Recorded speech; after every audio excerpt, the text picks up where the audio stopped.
Hi guys, welcome back. Mr. Munno here. Welcome to lesson 2. Today our focus question is, what is the place of mathematics in physics? So mathematics is one of the primary tools that we can use in physics to help us answer questions that we may have about the world that we live in. So keep in mind that although math is involved and we will be using math such as algebra, geometry, and trigonometry, it's not the real purpose of physics. The real purpose of physics is to answer questions about the universe that we live in, that we may have. And math is a tool to help us do so. So the lesson objectives for today we will be talking about scientific notation, how to use it and when to use it. We will also be learning about how to convert from one unit to another and why that would be so important. And then we'll talk about significant figures and when we would use significant figures.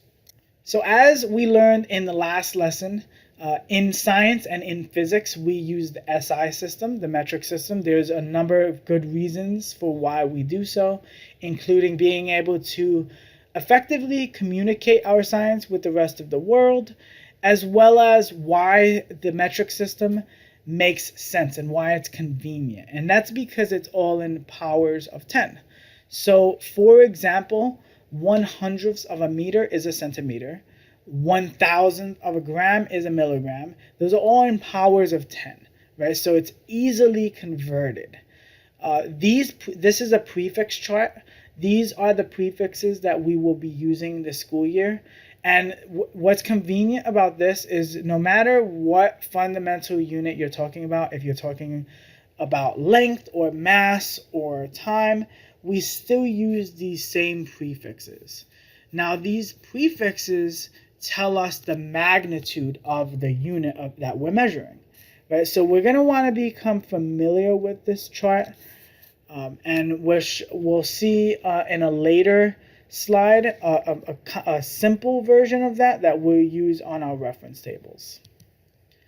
So scientific notation, let's talk about scientific notation for a little bit. Scientific notation is a way to express really big and really small numbers. That's when you're going to want to use scientific notation.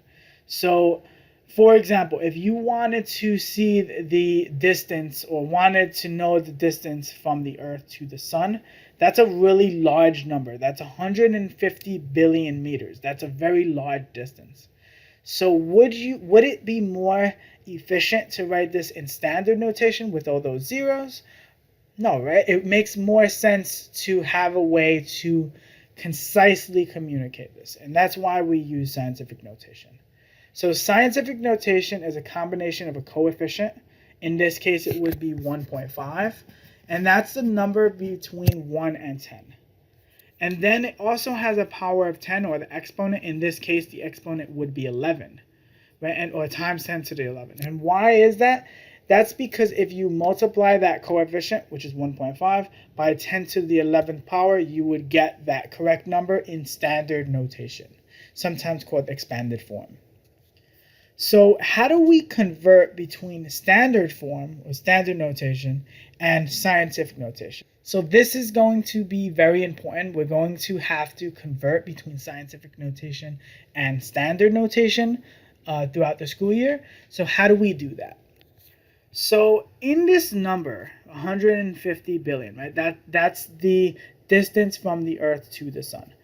There is an invisible decimal, right? We know in whole numbers that decimal is after that last digit, right? That's after that last zero, right? So if we wanted to convert this to scientific notation, what we're going to do is we want to move that decimal between the first and the second digit. And again, we want that coefficient to be a number from 1 to 10, right? So that's why we're going to put it between those first two digits.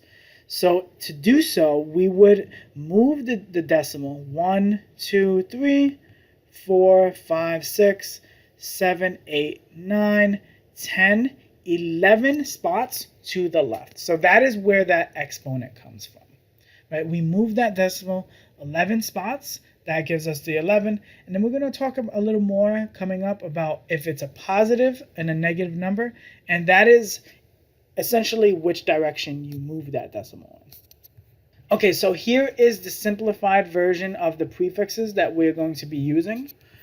So there is a link here that you can follow that takes you directly to the physics reference tables. And again, this is going to be really important. We're going to be using these physics reference tables throughout the course of the entire year. So we're going to want to become familiar with it. And this prefix chart essentially tells us the order of magnitude from highest being the tera, giga, and then as you go down, they get progressively smaller and smaller, right? So the notation is represented here. And then we also have the symbols for each of them. So I would like us all to take a moment and think about how we will use this table this year and how it relates to writing units in scientific notation, right? Because this may be useful for when we want to convert from standard to scientific notation. So please tell us why. All right, so let's do some independent work because I can talk to you about physics and explain it to you until my face turns as blue as these boxes. But unless we actually sit down and practice and do these problems, you will not get a full understanding of the physics that we're doing. I'll do the first two. So let's do the first one on the left side. So express these numbers in scientific notation. Again, remember we're moving that decimal from the end of that last digit to the first and the second digits, making sure that that coefficient is a number between 1 to 10. Right, so we're going to move it 1, 2, 3, 4, 5, 6 spots to the left. So that tells us that this number in scientific notation would be 1.0 times 10 to the 6th power. So let's go ahead and do the rest on our own. How about if we wanted to convert from a number already in scientific notation to a number in expanded form? So to do that, this is essentially the reverse of converting into scientific notation. To do this, you first want to look at that exponent, right? So this exponent, let's do the positive value first to keep with the positive. So essentially this positive number, 8, tells us how many spots you're going to move it, right? So again, you want to move it in the opposite direction. You want to convert this into expanded or standard form. So let's go ahead and do these now. Keep in mind that if you have any questions or difficulty with this, you can go ahead and watch that closer look or support videos. And if you have any questions, write those down and we'll be sure to answer those in class. Oftentimes, we're going to be dealing with multiple numbers in scientific notation, and we may have to add or subtract these numbers in scientific notation. So in order to do so, the exponents must be the same. So this is the trick that we will show you. If those exponents are not the same, you're going to convert one into the other. And it can be either one. You choose the one that makes more sense to you.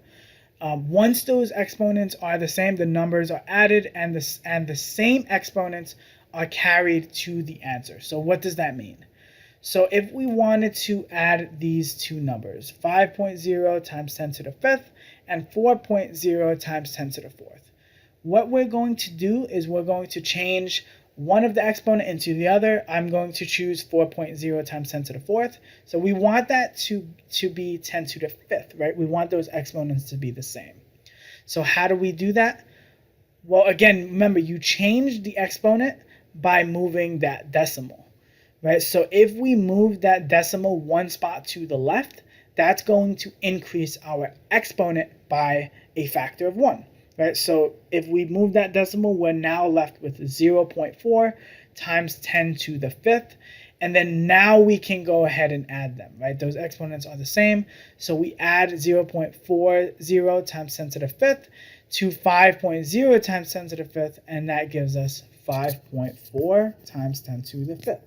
So let's go ahead and practice. Let's do one on our own. So let's add these two numbers. and put our answer in our blue box here with the pencil icon. So how about if we wanted to multiply exponential numbers? When we multiply it, we do this a little differently. So when we multiply, the numbers themselves multiply and the exponents actually add together. So for example, if we wanted to multiply 5.0 times 10 to the 5th and 4.0 times 10 to the 4th, sticking with those same numbers, we multiply the numbers. So 5.0 times 4.0, well, that gives us 20, right? So those coefficients, those numbers are multiplying. And then we're going to look at the exponents and we're going to add them together. So 5 plus 4, that gives us 9. So times 10 to the 9th. Now, if you noticed, we did not leave our answer like that. Why is that? Why do you think we cannot leave our answer like this? Take a moment, think about that. So remember, in scientific notation, that coefficient has to be a number between 1 and 10, right? So we have to make sure that our coefficient is a number between 1 and 10. How do we do that? Well, again, we can move that decimal. So if we move the decimal one spot over to the left, well, that will change our exponent, and that will give us 2 times 10 to the 10th. Let's go ahead and do one on our own. Again, practice really does make perfect with this. So let's go ahead and do that now and respond in the prompt. So how about if we have negative exponents? So again, when we multiply the numbers. So we're going to multiply 6 by 2. That gives us 12. And again, we're going to add those exponents. So do not get confused with that negative number there. 3 plus negative 5 would give us negative 2. We can look at that on a number line if it makes more sense to you that way, but you can confirm that. You can put it in your calculator. That would give us an answer of 12 times 10 to the negative 2. Now again, remember, we cannot leave our answer, our coefficient, as a number greater than 10. So we're going to move our decimal one more spot over to the left. That changes our exponent. And so now we have a negative 1 in that exponent. Now we did something else here. And this is really important, guys. Recall that scientific notation is a way to express really large or really small numbers. So why would we not want to use scientific notation here? Yeah, that number is not really large and it's not really small either. It's pretty close to 0 actually. So it actually is more time efficient and makes more sense to report our final answer in standard form here. So this number, 1.2 times 10 to the negative 1 in scientific notation, is the same as 0.12 in standard notation. All right, so let's get some practice on our own. So multiply these two numbers and put the answer in the blue box. So how about if we wanted to divide exponential numbers? So it's a little more complicated, not too complicated. So the numbers are actually divided here, and the exponent of the divisor is subtracted from the exponent of the dividend. So we'll see what that means. So let's say we wanted to divide these two numbers. We are going to actually divide the numbers themselves. So 6 divided by 2, that gives us 3 or 3.0. We'll talk about significant figures in a moment. And then we're going to subtract the dividend from the exponent of the divisor. So what that is 3 minus negative 5. So that gives us an answer of 3.0 times 10 to the 8th power. Let's go ahead and try one on our own. All right, so now let's talk about conversions. Conversions are going to be one of those things that we're going to be doing all school year.